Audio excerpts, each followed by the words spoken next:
Et nous voilà au premier dimanche après le dimanche de Pâques. Nous voici à 8 jours de la Pâque.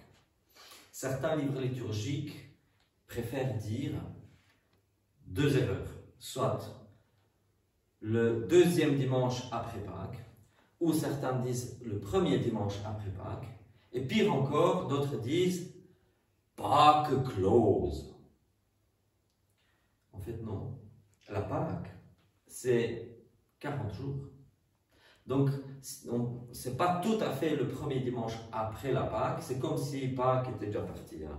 Quelqu'un me racontait une histoire, un confrère prêtre qui a été acheter des croissants le dimanche de Pâques, au matin. Et il entre dans la boulangerie et il dit « Le Christ est ressuscité ». Et la dame, vous savez ce qu'elle lui répond? « Bon, c'était hier soir, hein. C'est fini, hein. Pâques, c'est fini. » Non. Bien sûr, ça c'est une mentalité ancienne. Premier dimanche après que Pâques, c'est ce sacre-saint minuit de samedi à dimanche, et puis après, bon, c'est le premier dimanche après. Non, Pâques, c'est 40 jours. Donc dire premier dimanche ou deuxième dimanche après la Pâques, c'est erroné parce que c'est toujours Pâques. Dire Pâques close, c'est aussi erroné parce que la Pâques ne se termine pas aujourd'hui, ça continue. Le dimanche prochain, ce sera toujours Pâques jusqu'à l'Ascension. Et certains diraient même jusqu'à la Pentecôte. Mais on va dire jusqu'à l'Ascension 40 jours, pour être plus correct en fait. Et donc, on est 8 jours après la résurrection. 8 jours, ça veut dire, en comptant le premier et le dernier. Donc, donc Jésus est ressuscité la nuit de samedi à dimanche. Et voilà que le dimanche d'après, qu'est-ce qui se passe? Ben, Thomas est là enfin. Donc dimanche passé, si vous vous souvenez, l'évangile que j'ai lu aujourd'hui, je l'avais déjà lu au soir du dimanche de Pâques. Hein, que Jésus leur apparaît le soir du dimanche de Pâques, leur dit la paix soit avec vous. Et voilà que Thomas n'était pas avec eux. Et Thomas revient entre-temps et il dit, si moi je ne mets pas ma main dans son côté, dans ses plaies, je ne vais pas croire. Je ne croirai pas. Donc ici on est 8 jours après la Pâque.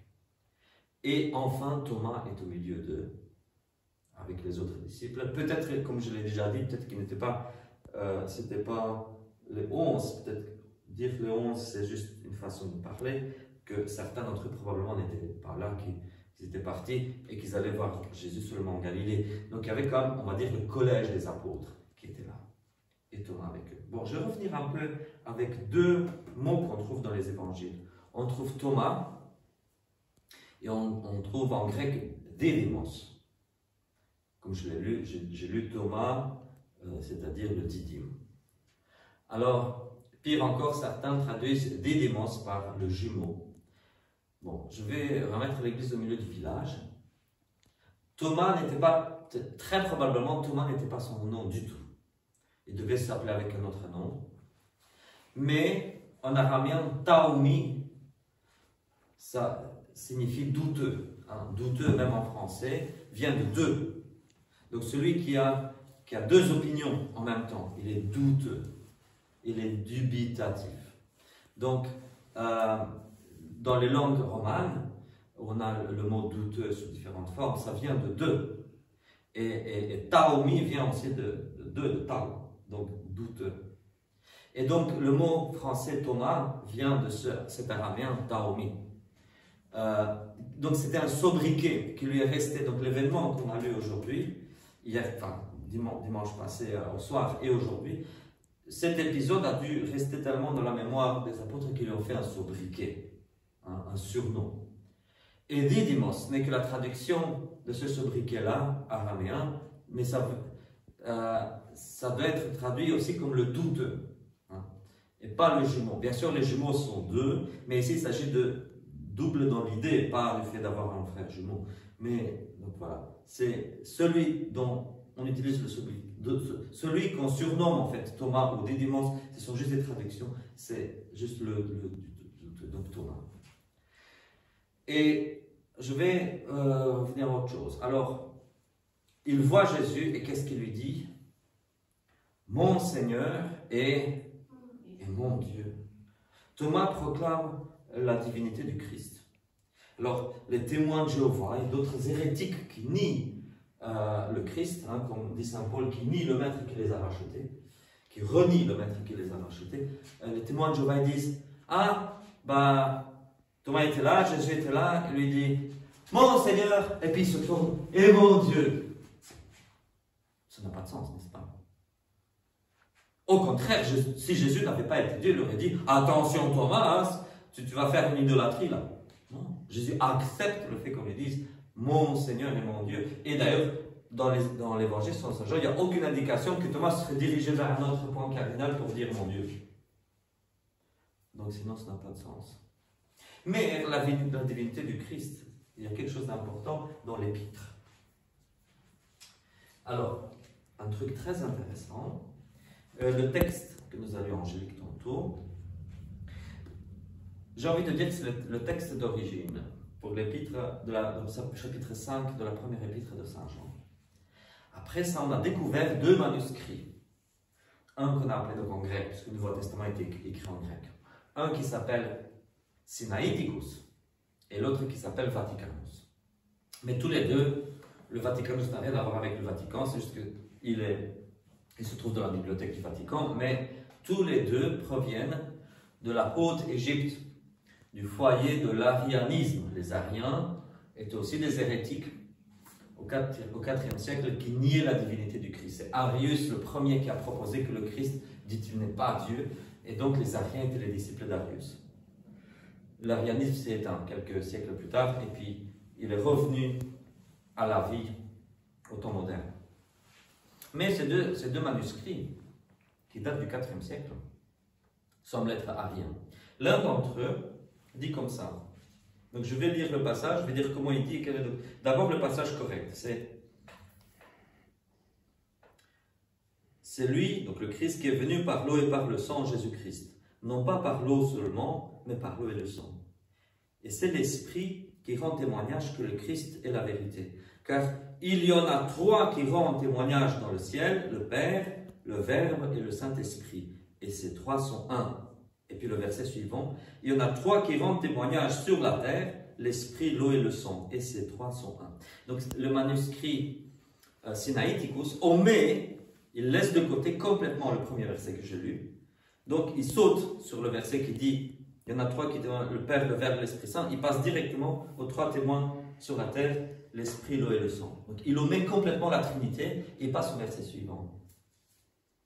Dans le Vaticanus, il omet ce verset-là, mais il laisse trois petits points. Il laisse trois petits points. Comme pour dire qu'il a omis quelque chose.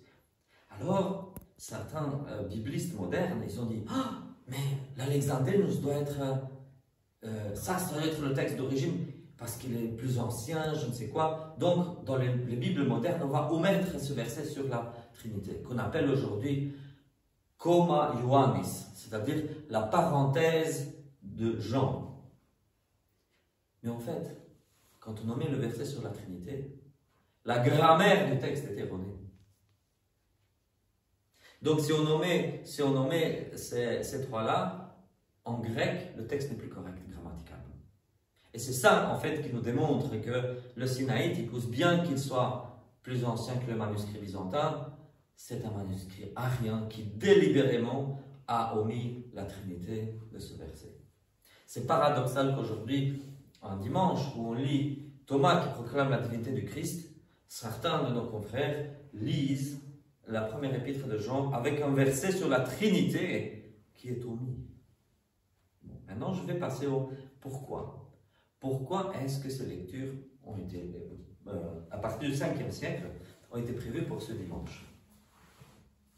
Bon, pour Thomas, c'est clair parce que l'épisode s'est passé 8 jours après la résurrection, donc toutes les églises du monde lisent ça aujourd'hui.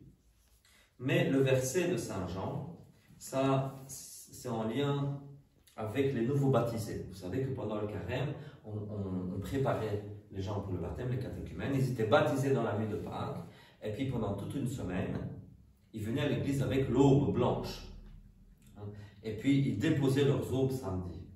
Mais encore le dimanche aujourd'hui, donc le dimanche de l'octave pascal, on revenait à ces thèmes baptismaux. Et dans la semaine de Pâques, un jour sur deux parle du baptême. un jour sur deux de la résurrection, un jour sur deux du baptême. Donc déjà pendant la semaine passée, vous avez peut-être déjà entendu qu'on priait pour ceux qui venaient d'être baptisés. Et aujourd'hui, on conclut le fait de parler des baptisés. Et en fait, de quoi parle le texte de Saint Jean? Donc il y a trois grands témoignages dans le ciel: le Père, le Verbe, c'est-à-dire la parole de Dieu, c'est-à-dire Jésus, le Père, Jésus et l'Esprit Saint. Et ces trois sont un. Mais il dit, et il y en a trois grands témoignages sur la terre: l'Esprit, l'eau et le sang. De quoi il s'agit? Il s'agit du triple sacrement du baptême, confirmation et première communion. L'Esprit, donc l'Esprit de la confirmation, l'Esprit Saint dans la confirmation, le sang eucharistique, et l'eau, c'est-à-dire l'eau du baptême. Donc, à cette époque-là, les sacrements n'étaient pas encore définis avec peut-être les mêmes mots qu'aujourd'hui. On ne disait pas confirmation, mais on disait les gens reçoivent l'Esprit Saint. Donc, tout comme il y en a trois, la Trinité, dans le ciel, le Père, le Verbe, l'Esprit Saint, de la même façon, ces trois sacrements, la confirmation, le baptême et l'Eucharistie, forment un seul corps, forment une seule entité. C'est pour ça que, au lieu de dire les trois sacrements de l'initiation, on peut dire le triple sacrement de l'initiation chrétienne. Il est regrettable de voir que, avec le temps, surtout en Occident, on est séparé la confirmation d'avec le baptême. Dans la plupart des endroits en Occident, on baptise le petit enfant et on attend des années avant de lui donner la confirmation, et souvent on attend des années avant de lui donner la communion entre le baptême. Donc parfois on fait baptême, on attend 5-6 ans, première communion, puis on attend encore 3-4 ans, et puis la confirmation. Mais ça, c'est une contradiction totale avec les principes de l'Église primitive, du christianisme primitif. De même qu'on ne puisse pas séparer la Sainte Trinité, Père, Fils et Esprit Saint. De la même façon, on ne peut pas séparer baptême, confirmation et première communion, qui doivent être conférés lors de la même cérémonie. Voilà pour l'aspect technique. Alors, avec quoi est-ce que je vais conclure? Avec heureux ceux qui n'ont pas vu et qui ont cru. C'est ce que Jésus dit à Thomas. Heureux ceux qui n'ont pas vu et qui ont cru. Il est difficile de croire quand on n'a pas vu. Et pourtant, c'est ça la foi. C'est croire sans avoir vu. Certains vont dire, mais c'est tellement difficile.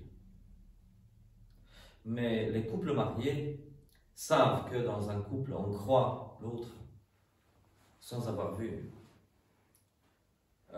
Quand votre mari ou votre femme vous dit « J'étais à la ville, j'ai fait telle et telle chose, j'ai payé les factures, j'ai fait les courses, etc. » On le croit sur parole. Parce qu'avec les années, on a appris à faire confiance. Quand votre femme ou votre mari vous dit « J'ai payé les factures », vous n'allez pas vérifier derrière pour voir si c'est vrai. Si elle lui dit « J'ai fait les courses », vous n'allez pas à la cave pour vérifier si c'est vrai. Et si jamais les courses ne sont pas à la cave, et si jamais par hasard elles sont stockées dans notre endroit provisoirement dans la maison, on va dire « Ah moi je ne crois pas, tu as fait les courses puisque c'est pas là où ça devait être. » On lui fait confiance. Et c'est ça la foi. C'est ça la foi, c'est de faire confiance à Dieu. Parfois il y a besoin d'une confiance aveugle. Mais en fait le début de la foi, le début de la démarche de foi, le début du cheminement avec Dieu, c'est la prière.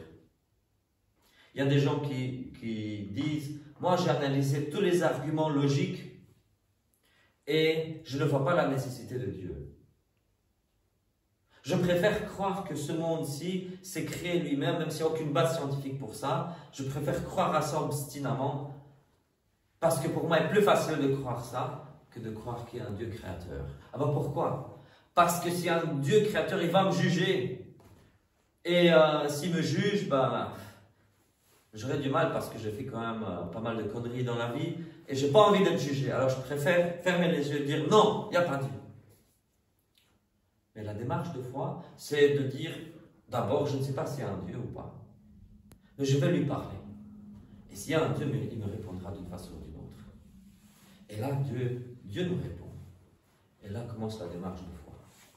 Et puis par la suite, quand on voit qu'on est dans le péché, on n'a pas peur d'aller au jugement. mais on va confesser notre péché. Et nous recevons le pardon de la part du prochain, de la part de Dieu. De la part du prochain qu'on a offensé, de la part de Dieu qu'on a offensé. Nous repentons. Et grâce au sacrifice du Christ sur la croix, nous recevons le pardon.